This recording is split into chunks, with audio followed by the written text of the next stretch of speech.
Olá, eu sou a professora Kaline, professora de História e Geografia, e hoje a gente vai falar um pouquinho sobre o povo da América pré-colombiana.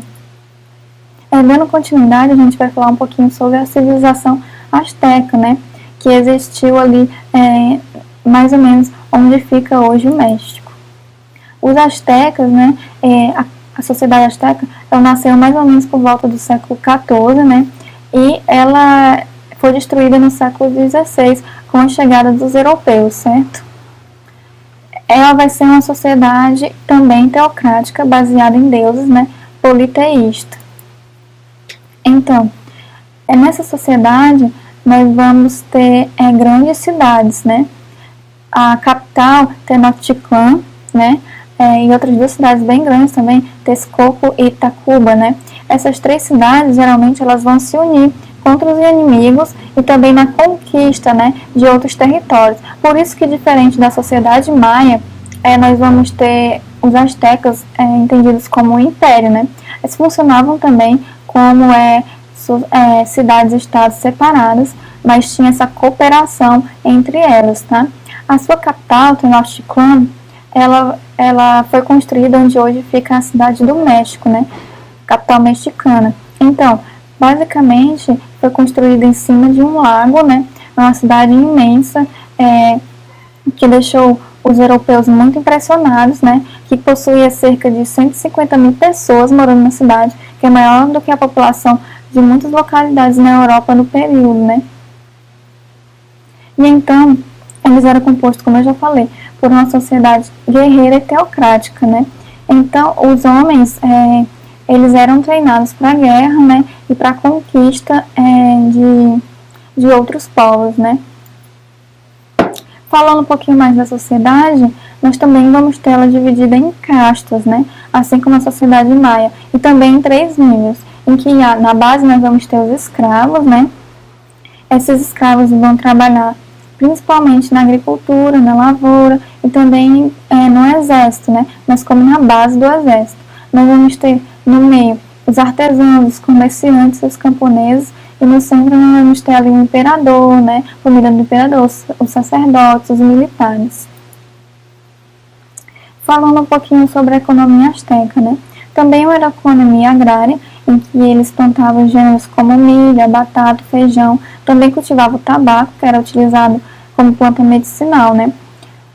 O diferencial dos astecas é que, como a sua capital ficava no meio de um grande lago, eles construíram, né, estruturas compostas por pequenas ilhas, em que eram se cultivado nessas ilhas, né, que ficavam dentro do lago, como a gente pode ver aqui na imagem, que era basicamente composta por pedaços de madeira e areia que boiavam na água, né.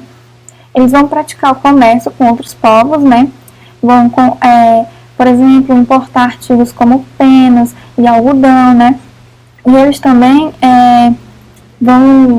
vão cultivar aí os gêneros, né, alimentícios, como o cacau, que é importante, assim como era para os maias, né? Afinal de contas, eles utilizavam a semente como dinheiro para troca com outros povos. Falando um pouquinho da escrita asteca, né? Como nós temos aqui na imagem, já não era uma escrita tão organizada quanto os dos maias, certo? Ela vai possuir já variações e não vai ter tantas regras bem delimitadas como a escrita maia. Então, ela vai basicamente ser uma escrita de imagens e de símbolos, né? Símbolos que vão representar palavras. Falando um pouco da queda dos astecas, né? Os astecas já foi um povo que foi destruído pelos europeus. Quando se chegou aqui em 1519, Hernán Cortés, certo? E ele, junto com a sua comitiva, vai invadir a sociedade asteca, né?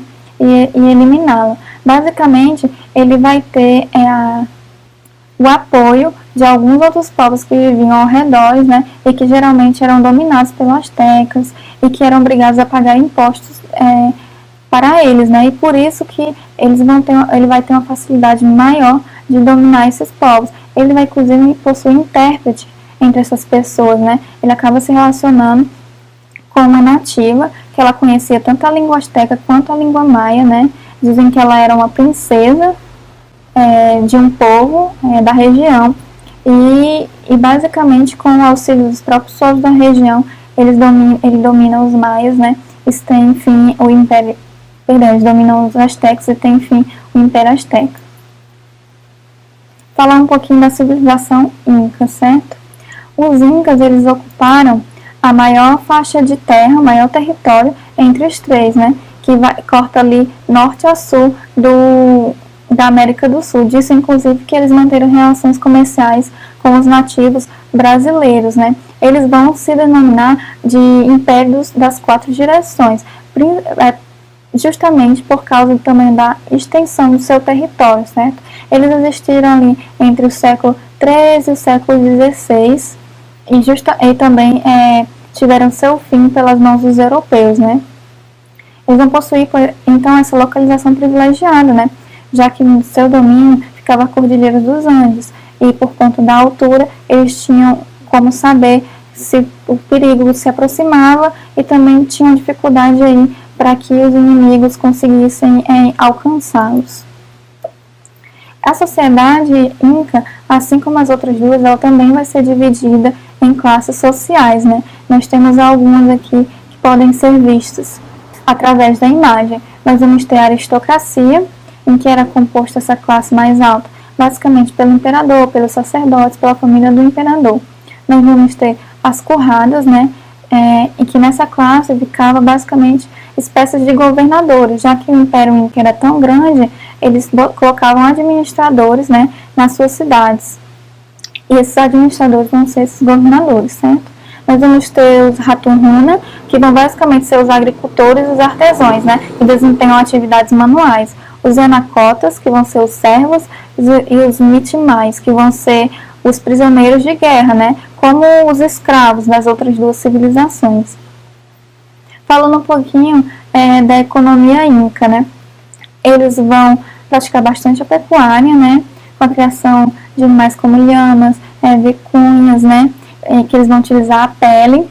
Também vão praticar a agricultura, né, vão produzir também milho, batata, feijão.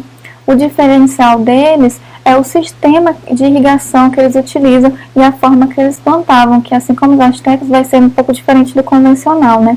Como eles eram um povo que vivia na montanha, eles realizavam construções que lembravam degraus, né, verdes, que para plantar, né, nas montanhas. E também construíram um sistema de irrigação para que esses locais pudessem receber água, que é como a gente pode ver aqui na imagem, certo? Nós temos numa imagem uma espécie de degraus verdes, que eram os locais que eles construíram para plantar, e também temos aqui o corredor de água passando do lado, né?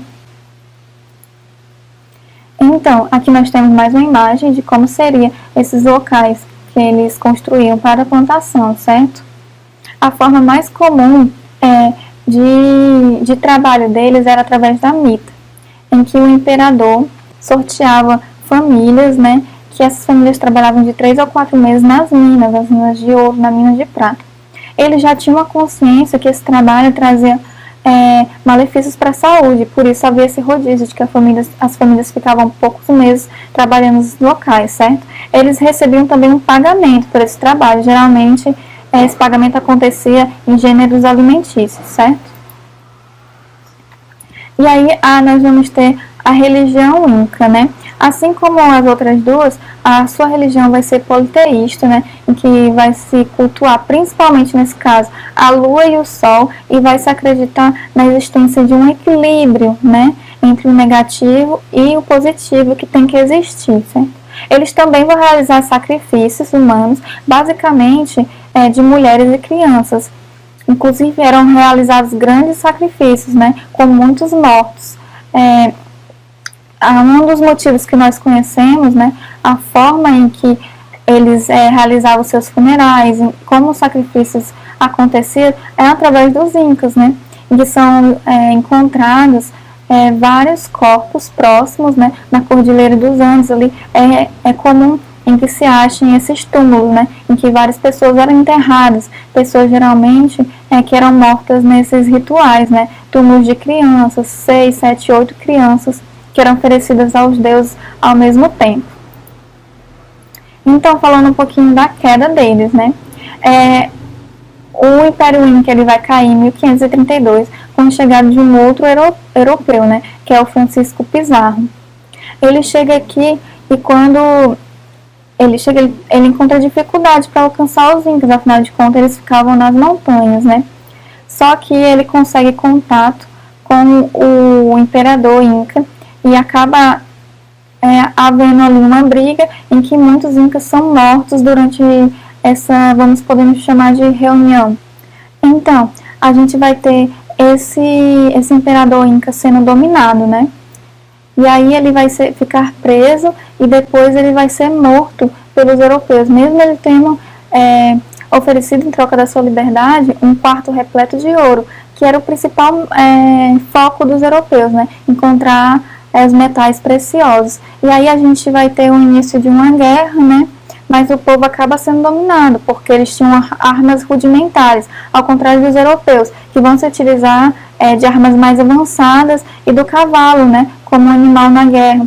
Inclusive, que o cavalo, ele não era conhecido nas Américas, e ele vai assustar muito o povo inca, né. Então, a partir desse momento, nós vamos ter a queda do último império, né, das 3 maiores civilizações da América, e vamos ter se estabelecendo os colonizadores europeus, né, principalmente os espanhóis, mas também vamos ter franceses, holandeses e portugueses na região, que vão impor as suas culturas ao povo, modificando completamente a forma que a sociedade era formada. Então, gente, por hoje é só. A gente finaliza aqui, né, o conteúdo da aula sobre as civilizações pré-colombianas.